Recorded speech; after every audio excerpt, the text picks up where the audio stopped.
swinging in, and it's a fair ball, and Wayzata wins it.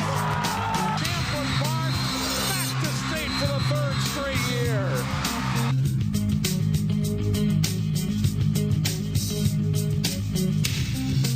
Hello and welcome to Sports Jam. I'm John Jacobson. And I'm Jay Wilcox. Thanks for tuning in. This week on the program, we'll meet the leading scorer for a very good Champlin Park girls soccer team, plus talk tennis with the Armstrong Falcons. But let's start out with highlights from prep football. Maple Grove lost in Week 2, 29-11 at Prior Lake. The Crimson knew they would need a better performance when they hosted Class 6A's top-ranked team, Minnetonka. Youth football night at Maple Grove on a warm evening for this Week 3 matchup between the Skippers and the Crimson. First series of the game on offense for Maple Grove, and it's Evan Hull getting in to put the Crimson ahead 7-0. The senior running back doesn't need much of a hole to make something happen, and he gets through quickly to the second level here. And he is not going to get caught in the open field. Hull goes 47 yards for a touchdown, and Maple Grove leads 14-3 early in the second quarter. The Crimson offense was effective in the first half. Hull scores his third touchdown as Maple Grove stuns Tonka with a 21-3 lead. The Skippers do get a touchdown before halftime. Aaron Severson steps up and throws to Tamar Hopkins for a 10-yard touchdown. It's a 21-10 game at halftime. Crimson defense helped put this game away early in the second half. Joe Bulow strips Severson of the ball, and number 55 Archie Zoga picks it up and runs it in for a 17-yard touchdown. Maple Grove leads 28-10. On the next series for Tonka, Severson is back to throw, and he's picked off by Zane Mandel. He takes it 24 yards for a score to make it 35-10 Crimson. Maple Grove goes on to win 35-16. And in Minnetonka, their first loss, and the defense played a huge part in this Crimson win. I mean, we knew coming in that they had a good quarterback, and their receiver number 11's really good. So, you know, we tried to scheme around it, and the interior linebackers and the defensive line really helped us out today. So they did a great job. Meanwhile, Wayzata lost a good back-and-forth game against Minnetonka in Week 2. The Trojans look to bounce back in their home opener. Lambert Brown's team facing 2-0 Edina on a steamy night in Plymouth. Wayzata strikes with a big special teams play as Bryce Nault blocks the punt, and it goes out of the end zone for a safety. It's 2-0 Trojans after one quarter. Second quarter, and Christian Vassar takes the handoff and bounces it to the outside. He's knocked out of bounds at the 3-yard line after a 27-yard gain. And that sets up a Bennett Fragamini plunge. He's in the middle here somewhere as Wayzata takes a 9-0 lead against former Osseo coach Darren Lampker and the Hornets. Third quarter, and Keaton Heide goes with the play-action pass and hits Ian Hamlin over the middle for a touchdown. Wayzata stretches the lead to 16-0. And their defense is superb. Trevor Palish and Cade Shiraka get a key stop on a fourth down play here. And that sets up a pass that Kirk Cousins would be proud to throw. Heide is perfect with the deep ball, and Jacob Wildermuth hangs on in traffic. A great way to cap a big win. Wayzata gets his first shutout in 3 years. 23-0 is the final. We were just ready to. Last week, we just came out, we were determined to win. We needed everyone to set the tone. We started off the game strong with the safety, holding them back. So with that strong start, we all just set that tempo for us, and we just continued to build off that each and every series that we were out. Champlin Park won its first 2 games this season. The Rebels found the going a little tougher in Week 3. Champlin Park at home to face St. Michael Albertville. Champlin Park makes the first big play on defense. Great read by Kieran Lundgren. He steps in front of the receiver and saves a touchdown. And the Rebels offense capitalizes. Bennett Otto throws a beautiful deep ball to Cato Seeley down the sideline, and Seeley does the rest, pulling away from the defenders. This play covers 81 yards for a touchdown. They missed the PAT, and it's 6-0 Rebels. The Knights answer. Tough running by Deshaun Phillips, and he bounces through a couple of tackle attempts, and then he gets in the clear. Phillips goes 59 yards for the score. STMA grabs a 7-6 lead after one quarter. Second quarter, and Knights QB Jared Duda fakes the pitch and cuts it up the middle to score as St. Michael Albertville takes a 14-6 lead. Champlin Park responds. Otto with a fade and a nice one-handed grab by Jace Miller for the touchdown. Rebels are within a point at 14-13 at halftime. But STMA goes ahead, and Phillips, who rushes for 259 yards and 3 scores, puts them in command at 28-13. Champlin Park gets back in it with under 5 minutes left. Otto zips it to Brock Johnson over the middle, and he's not going to be denied. Johnson down the sideline, dives for the pylon. It's a touchdown, and the Rebels are within 28-20. But their comeback fizzles as Otto's pass is picked off by Cale Hoselton. He'll take it back 45 yards for a touchdown. St. Michael Albertville hands Champlin Park its first loss of the season, 35-20. Hopkins entered Friday with a 1-1 mark, while Armstrong was 0-2. They met up in a Suburban Blue game, and this one on the Royals' home field. First quarter, and Jaden Washington of Hopkins gets around the edge to the 1-yard line to set up a Royals touchdown and a 14-6 lead. But the Falcons offense comes alive from their own 9. Jake Breitbach escapes the pressure and throws to Ty Bowman. He outraces the defense for a 91-yard score on a big night for him. Bowman catches another TD before halftime, and then in the third, Breitbach connects with Nathan Pertula for a 26-yard touchdown. The Falcons are on top 27-16.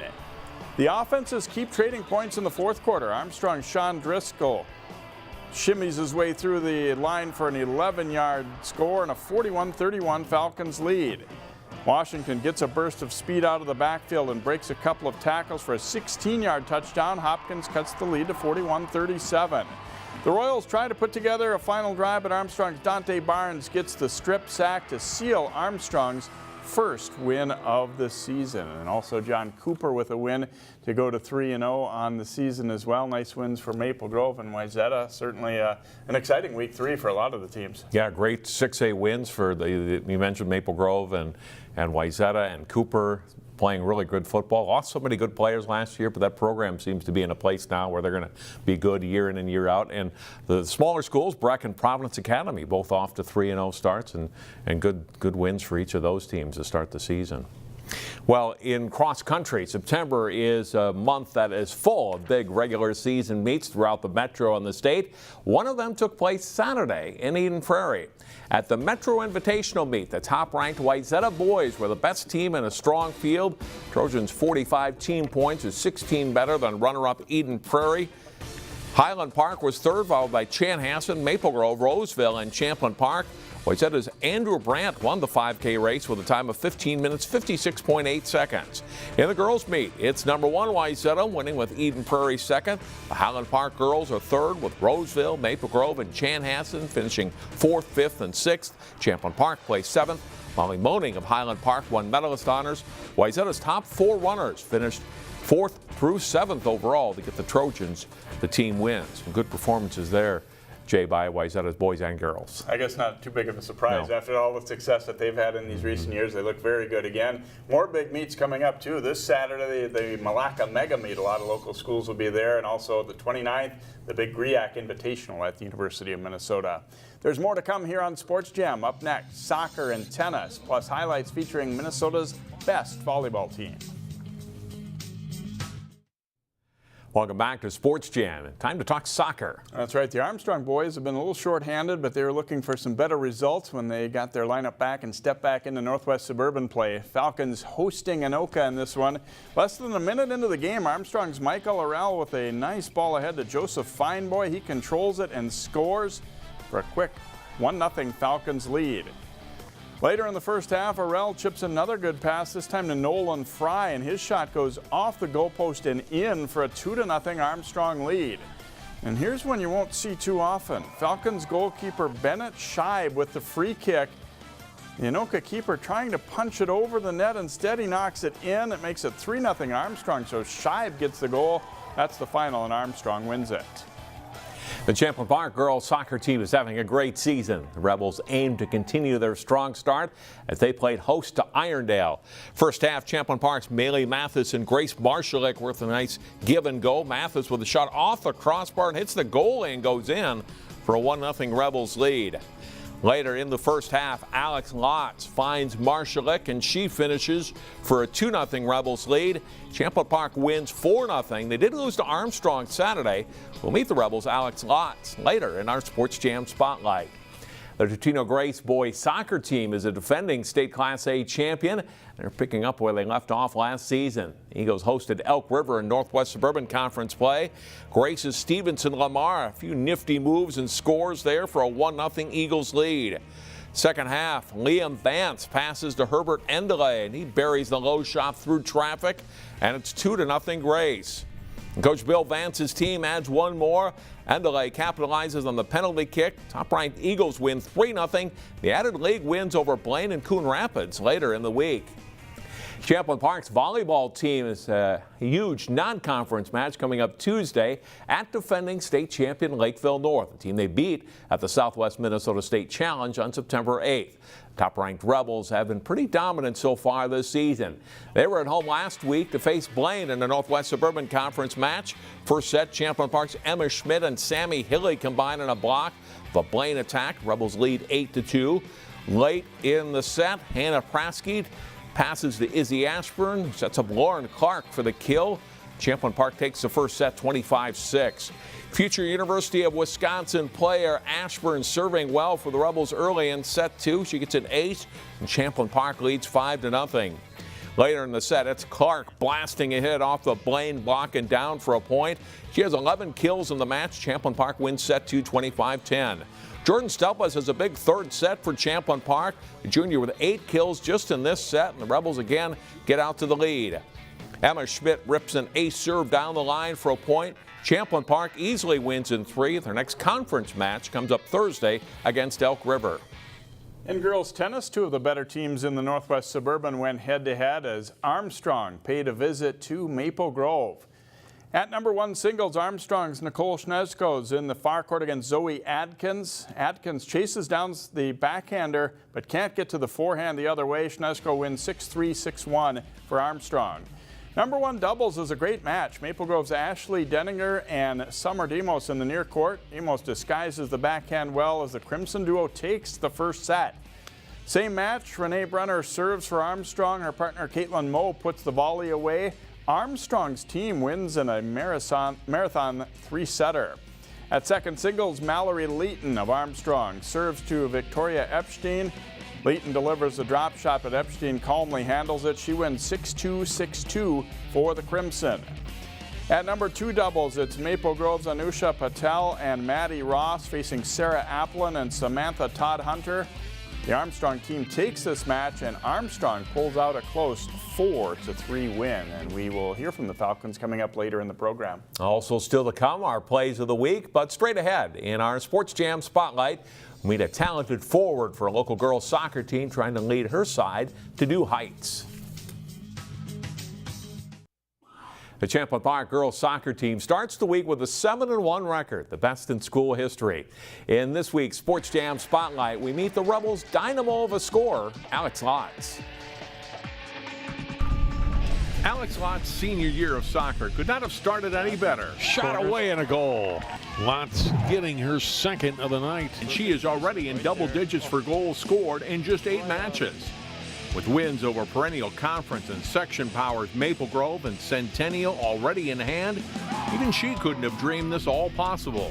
I always really thought that senior year was going to be like our year to really do something, but honestly I did not think we were going to beat Centennial nor Maple Grove. So I am a little shocked. At the same time, I felt like at tryouts that this was our year. These are the girls that are going to do something for this team and this program to make our team as successful as we can possibly be. The 2017 Rebels team posted a winning record, the first for Champlin Park in over a decade. That helped set the stage for this season. It was a great feeling, to know that coming to the program and doing something for 2 years and then making my junior year and having all the girls that were a part of it, making it the winning season, it just felt good. Yeah, we did not go anywhere in particular, but just having the record that this was the year 2017, we made this a winning season in 11 years. Yeah, it felt great overall. The All-State forward leads Champlin Park in scoring, but is supported by strong play throughout the midfield, plus a defense and goaltender that can make big plays. The Rebels' strong transition game is a key. You're confident that they're going to win the ball. There's the instant where it's like, okay, you're gonna catch up off their heels. You're gonna do that counterattack really quickly and get in behind. You can send that ball over, and they're not expecting it. So there you go. You're running, you know, to 1v1 with the goalie. Lotz is a 4-year varsity player for Champlin Park as she continues her assault on the program's goal and point-scoring marks. And she's got the hat trick. Alex's teammates, meanwhile, love to watch her play. It's kind of amazing to be your teammate and watch that, and I definitely think a lot of the younger girls learn a lot from her. And especially she's a very good communicator, and I think that's something that really helps our team out, not even just the scoring aspect of her, but all of her other skills too. Lotz is acknowledged as the fastest player on the Rebels team, but she's certainly not the tallest. At 5'3", Alex says her small stature actually works to her advantage. I can jump pretty high, so when I do get up there, I feel like I have a good winning the ball. And then I also like being the height I am, just because I feel like I can wedge my way into these tall people and kind of throw my hips and my butt into them and make them feel like, wow, this girl is small, but she's stronger than what I thought, and yeah, we'll put you on your butt. She's all about the speed, and then she'll even go in there with her arms, sometimes not illegally, obviously, but like she'll get aggressive, and you don't expect that from her because of how small she is, but she's a really great player. Alex worked this summer on getting better at finishing around the net to score more goals. Park, here's Lotz. Nice little touch pass. A shot away and a goal. She also improved as a passer, something she gets a charge out of. I love the feeling where I play a ball in behind and it's just their feet and they're in behind and it's 1v1 with the goalie. I mean, it's just like, oh my gosh, please score that. That was so good. So I do like to find the front foot of players, and as soon as I do, it's an amazing feeling. Like, oh, please score. I want you to score that so bad. No Champlin Park girls soccer team has ever made it to state, and only one has even reached a section final. While there's still a long way to go between now and then, Alex Lotz and the Rebels hope that this is their year. The Rebels suffered their first loss of the season Saturday, losing 2-1 at Armstrong. Alex now has 13 goals and 5 assists. The team has 3 matches this week. And coming up next here on Sports Jam, Jay talks tennis with the Armstrong Falcons. Welcome back to Sports Jam. It's been a pretty good start to the season for the Armstrong girls tennis team as we head down the stretch already of the season, and we are joined by 3 of the Falcons captains today, and starting with Mallory Lithun. How much fun has this season been, and how do you think the team's been doing so far here? It's been really great. All the girls are so committed to the team, and everyone just puts in their all for all the matches. So I know you got a nice win over Maple Grove, and they're kind of in that same level with your team. You know, how big was that win to go on the road and pull one out against a good opponent like that? we were so excited. It just felt really great to get that win. Well, we were talking about, the tennis season really goes by quick in the fall. We're past the halfway point of the season and everything already. Does it seem like you guys just started and now it's already heading toward the end? Yeah, we started in like mid-August, and now in a couple of weeks we'll be almost done. So it goes by really fast, but I'm glad that we get to spend time with each other. So. You've chalked up quite a few wins this season. What's kind of the goal or the outlook down the stretch of the regular season? What are you guys aiming for? We're aiming to get pretty deep into sections, get to the finals. That'd be really great, but like whatever we do, I'll be proud of our team. So. All right, thanks for joining us, Mallory. Good luck the rest of the season. And Sarah Appelen, you pulled out a nice win against Maple Grove, and doubles came up big. How much fun was that? That was so much fun. It was great to have all of our doubles team play really, really well, and really, really awesome to see us win. Has this been a team that's had some balance where you've got good singles players but also good doubles teams that you're able to put out there? Yeah, for sure. We started out with a really tough singles team, and now our doubles teams are catching up, and we're really having an all-round really awesome team. Got a lot of good teams in the conference, it feels like, that are not too different in range. You're thinking of teams like Elk River and yourselves and Maple Grove and some of the others like that. Is that fun to know that most days you're going to get a pretty competitive match out there? Yes, it's really fun to play teams that are really competitive.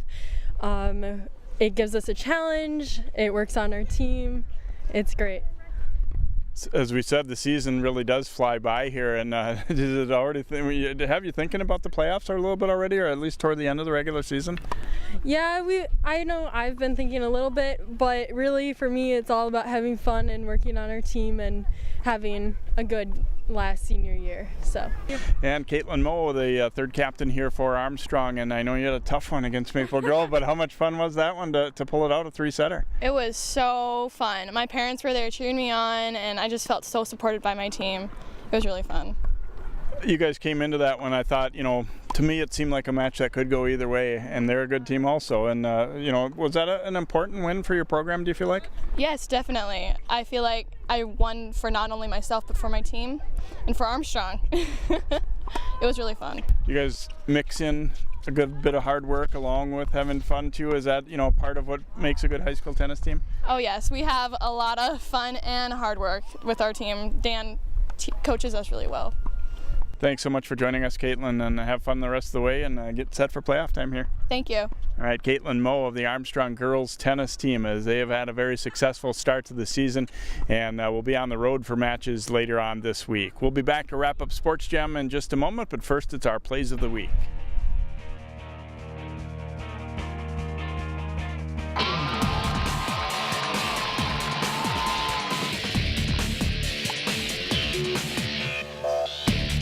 Richter, another chance, and that one is good.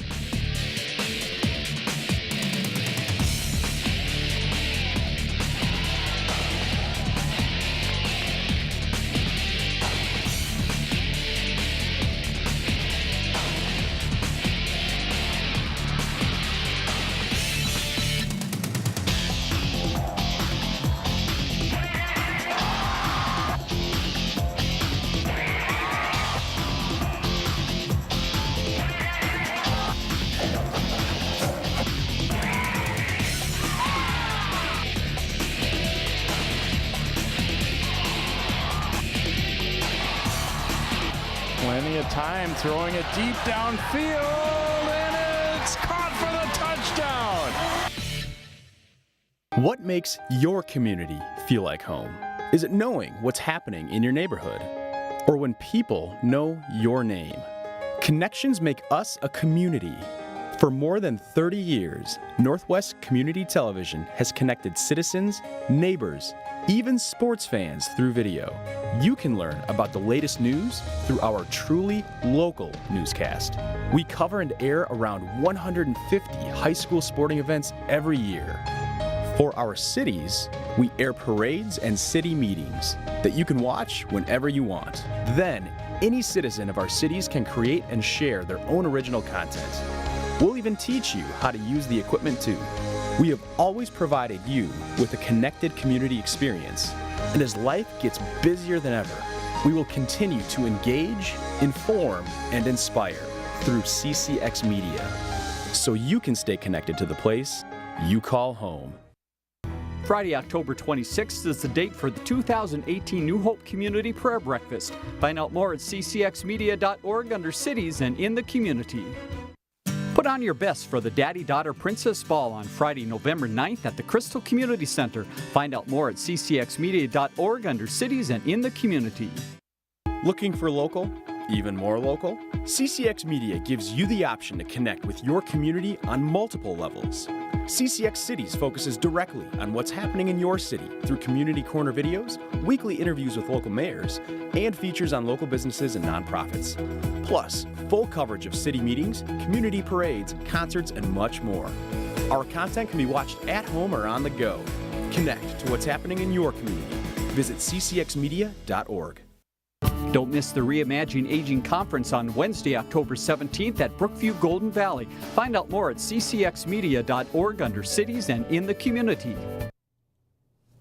Our game of the week is a Metro North football matchup as Champlin Park makes the short journey to Osseo to take on the Orioles. Watch the game live Friday night at 7 on CCX and ccxmedia.org, or catch the replay Saturday afternoon at 4 or Sunday evening at 1 o'clock.